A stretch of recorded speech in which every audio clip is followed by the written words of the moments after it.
بخاری اور مسلم دونوں میں حدیث ہے، انس بن مالک کہتے ہیں میں نے آج تک کوئی ہاتھ ایسا نہیں چھوا جیسا کہ نبی علیہ السلام کا مبارک ہاتھ تھا. وہ کہتے ہیں کوئی دنیا کی ریشم اور دباج اس سے زیادہ نرم نہیں تھی جو نبی علیہ السلام کا مبارک ہاتھ تھا. ریشم کے ساتھ مثال دی ہے. یہ نہیں ہے کہ نبی علیہ السلام جو ہے وہ آپ نے بڑی امیروں والی زندگی گزاری تھی، آپ نے تو مزدوری کی ہے، اس کے باوجود اللہ نے ایک پروٹوکول دیا کہ ہاتھ ان کا بہت نرم تھا. اسی بخاری مسلم کی حدیث میں آتا ہے کہ میں نے آج تک کوئی مشک اور عنبر کی خوشبو ایسی نہیں سونگی جو نبی علیہ السلام کے پسینہ مبارک سے اور آپ کے مبارک ہاتھوں سے آتی تھی. مسلم شریف میں حدیث ہے، ایک صحابی کہتے ہیں میں چھوٹی عمر کا تھا تو حضور نے ایک دفعہ میرے اپنا ہاتھ مبارک میرے سر پہ پھیرا تو کہتے ہیں مجھے لگتا ہے کہ آپ علیہ السلام نے ہاتھ مبارک کسی عطردان سے نکال کے میرے سر پہ پھیرا ہے، اتنا خوشبودار تھا. تو آپ علیہ السلام کے پسینے سے خوشبو آتی تھی. بخاری مسلم دونوں میں حدیث ہے کہ ام سلیم کہتی ہیں کہ نبی علیہ السلام ایک دفعہ سوئے ہوئے تھے تو آپ کو سوتی ہوئی حالت میں بہت پسینہ آتا تھا. وہ ایک کھلے برتن کے وہ لے کے آئیں، ایک کھلا برتن، اور نبی اسلام کے مبارک پسینے کو انہوں نے جمع کیا. حضور کی آنکھ کھل گئی، آپ فرمائے یہ کیا؟ ان کا جی اس طرح آپ کا پسینہ انتہائی خوشبودار ہے، ہم اس کو خوشبو کے طور پہ اپنی خوشبو میں ملا کے استعمال کرتے ہیں، اپنی خوشبو میں بھی خوشبو کرنے کے لیے. اور مسلم شریف کی ایک حدیث میں ہے کہ ایک عورت آئی کہ میری بچی کی شادی ہے تو میں آپ کا پسینہ لینے کے لیے آئی، ٹھیک ہے، خوشبو کے طور پہ. اچھا، وہ بخاری مسلم کی اس حدیث میں ام سلیم نے جب یہ جواب دیا تو حضور نے فرمایا تم نے اچھا کام کیا، یعنی آپ نے اس کی تعریف کی. پسینہ مبارک آپ کی تو ہر چیز ہی جناب کمال ہے، تو کس بات کا ذکر کیا جائے؟ میں گھنٹوں اس پہ فی الودی کئی احادیث بیان کر سکتا ہوں آپ کے تبرکات کے اوپر. صحیح مسلم میں حدیث ہے نبی علیہ السلام فجر کے بعد سخت سردیوں میں بھی جب نکلتے تو مدینے کے لوگوں نے اپنے غلام باہر کھڑے کیے ہوتے برتن اٹھا کے، آپ علیہ السلام ایک ایک برتن میں اپنا ہاتھ ڈالتے جاتے تھے برکت کے لیے.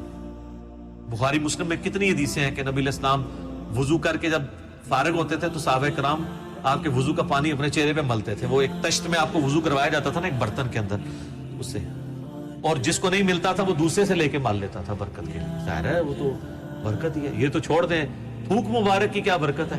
بخاری مسلم دونوں میں حضرت علی کو عشوب چشم تھا غزوہ خیبر کے موقع پر، حضور نے جب بلایا ہے تو ان کی تو آنکھیں بھی نہیں کھل رہی تھی، آپ نے مبارک لعاب لگایا تو شفا ہوگی.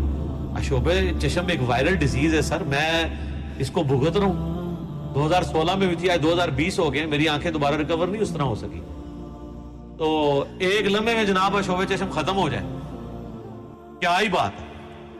پھر آپ نے مبارک ہاتھوں سے زیرہ باندھ کے تو خیبر کے لیے روانہ کیا، آپ کی مبارک تھوک کی برکت. اس طرح بخاری مسلم میں کئی احادیث ہیں کہ آپ نے اپنا نواب دان کسی کنویں میں ڈالا ہے، پانی اوپر آ گیا. کھانے میں ڈالا ہے، کھانا 10 بندوں کا تھا، 300 بندوں نے کھا لیا ہے اور اتنے کا اتنا ہے، کام ہی نہیں ہو رہا. تھوک مبارک کی برکت، ہاتھ مبارک کی برکت. بخاری مسلم میں آتا ہے کہ صلح حدیبیہ کے موقع پر سارے لوگوں سے پانی تھوڑا تھوڑا جمع کر کے ایک کٹورا جمع ہوا، نبی علیہ السلام نے اپنا ہاتھ اس میں رکھا، اس میں سے پانی کے چشمے نکلے. 1500 صحابہ نے، جابر بن عبداللہ کہتے ہیں، وضو کیا، پانی پیا، جانوروں کو پلا لیا اور اپنے مشکیزیں بھی بھر لی. وہ تابعی کہتے ہیں کہ وہ پانی کتنا تھا؟ انہوں نے کہا وہ دیکھنے کو تو ایک کٹورا تھا لیکن حضور کی انگلیوں سے جو چشمے نکل رہے تھے نا، وہ پانی اتنا زیادہ تھا کہ 1,00,000 بھی ہم ہوتے نا، وہ پانی 1,00,000 کو بھی کفایت کرتا تھا. تو آپ کے مبارک ہاتھوں کی برکت تھی. صحیح بخاری میں آتا ہے ایک صحابی کی پنڈلی ٹوٹ گئی، نبی علیہ السلام فرمایا ٹانگ سیدھی کر، اپنا ہاتھ پھیرا. وہ کہتے ہیں اللہ کی قسم اس طرح ہوگی کبھی ٹوٹی نہیں تھی. حالانکہ سر پنڈلی ٹوٹ جائے نا، اس کا کیورنگ پیریڈ 6 سے 8 ہفتے ہے اور سالوں اس کی احتیاط چلتی ہے، آپ دوبارہ نہیں وہ باندھ سکتے. اور صحابی کہتے ہیں مجھے یاد بھی نہیں ٹوٹی تھی. معجزہ. بخاری مسلم میں آتا ہے کہ ایک شخص نے جمعے کے خطبے کے دوران کہا یا رسول اللہ مویشی علاقوں کے دعا کریں بارش کے لیے. دعا کی، اسی ٹائم بارش شروع ہوئی، اگلے جمعے تک جاری تھی. اگلے جمعے وہی بندہ کھڑا ہو گیا کہ ہمارے گھر جو ہیں وہ اب پانی ان میں ٹپکنے لگا، آپ بس یہ دعا کریں کہ زمینوں پہ سائڈ پہ ہو، گھروں پہ نہ ہو. تو بخاری مسلم کے الفاظ ہیں، آپ نے یہ انگلی سے بادلوں کو اشارے کیے. سر اب جن صحابہ نے یہ منظر دیکھا ہوا تھا صحیح بخاری میں آتا ہے، ابن مسعود کہتے ہیں ہم حضور کے ساتھ کھانا کھاتے تھے، ہم اس کھانے کے نوالوں میں سے تسبیح کی آواز سنتے تھے۔ یہ تو برکات آپ کی تھی۔ جابر بن عبداللہ کہتے ہیں، مسلم شریف میں حدیث ہے کہ ایک سفر کے دوران حضور نے مجھے کہا ان دو درختوں کو کہو کہ اللہ کے نبی کہہ رہے ہیں مل جاؤ، میں نے رفع حاجت کرنی ہے۔ وہ جڑوں سمیت اکھڑ کے اکٹھے ہوئے، کہتے ہیں میں نے حضور کو پانی دیا، آپ سنجا کر کے فارغ ہوئے، آپ نے یوں انگلی سے اشارہ کیا، واپس اپنی جگہ پہ چلے گئے۔ یہ چیز صحابہ کرام کے ایمان کو بڑے اوپر کے لیول پہ لے جاتی تھی، اور یہ تو نبی الاسلام کے ڈائریکٹ تبرکات ہیں۔ آپ کے بال مبارک جو آپ سے ٹوٹ کے الگ ہو چکے ہیں، ان کی برکات بھی آپ سنیں۔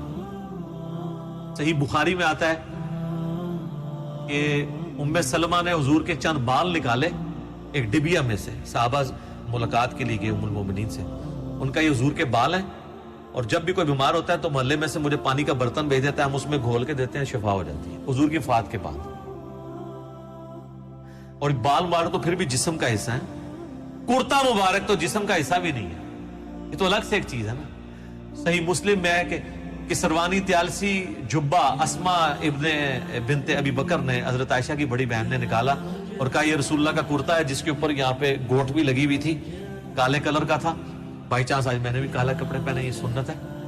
تو وہ کہتی ہیں کہ حضرت عائشہ کی وفات کے وقت میں نے اپنی بہن سے یہ کرتا لے لیا، اور حضور اسے پہنتے تھے، اور ہم اس کا دھون مریضوں کو شفا کے لیے دیتے۔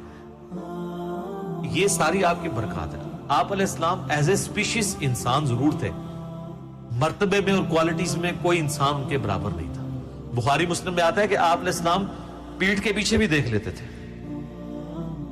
آپ نے فرمایا، بخاری مسلم کے الفاظ ہیں کہ اپنی صفیں سیدھی رکھا کرو اور نماز خشوع خضوع سے پڑھا کرو، اللہ کی قسم میں اپنے پیٹھ کے پیچھے سے بھی تمہیں دیکھ رہا ہوتا ہوں۔ یعنی حضور علیہ السلام کو پیچھے بھی نظر آتا تھا، آنکھ کے بغیر۔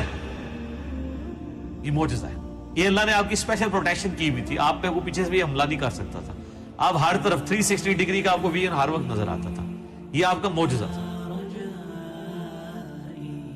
بخاری مسلم میں الفاظ ہیں، وہ کسوف کی نماز آپ نے پڑھائی سورج گرہن کی، آج بھی میرا لگا ہوا تھا یہ 1-2 دن چلنا ہے، تو کسوف کی نماز پڑھائی، تو آپ نے نماز کے دوران کچھ قدم آگے کیے، پھر یوں ہاتھ بڑھایا، پھر واپس کھینچ لیا۔ صحابہ نے کہا یا رسول اللہ، آج آپ کو ایک عمل ایسا کرتے دیکھیں جو پہلے نہیں کرتے۔ آپ فرمایا کہ میں نے جب نگاہ اٹھائی تو میں نے جنت دیکھ لی، جنت 7 آسمانوں کے اوپر، اور اس میں نے انگوروں کا ایک گوشہ دیکھا، میں نے ارادہ کیا تمہارے لیے توڑ لوں، پھر تم کھاتے ہی رہتے، کیونکہ جنت کو فنا نہیں ہے، وہ اگر گوشہ نیچے آ جاتا نا اسی بھی کھا رہے ہوں گے۔ جی، جنت کو موت نہیں ہے، جنت میں آپ جب کھائیں گے، کھا کے فارغ ہوں گے، پھر وہاں ایک گوشہ اور لگ جائے گا۔ جنت کو چھوڑ دیں، بخاری مسلم میں آتا ہے حضرت ابو ہریرہ کو حضور نے وہ ایک تھیلی میں کھجوریں دی تھی، پوری زندگی کھاتے رہتے تھے، وہ ایک دفعہ ان سے پھر الٹ گئی تو اس کے بعد وہ ہوا، جب تک وہ کھاتے رہے، ٹھیک ہے۔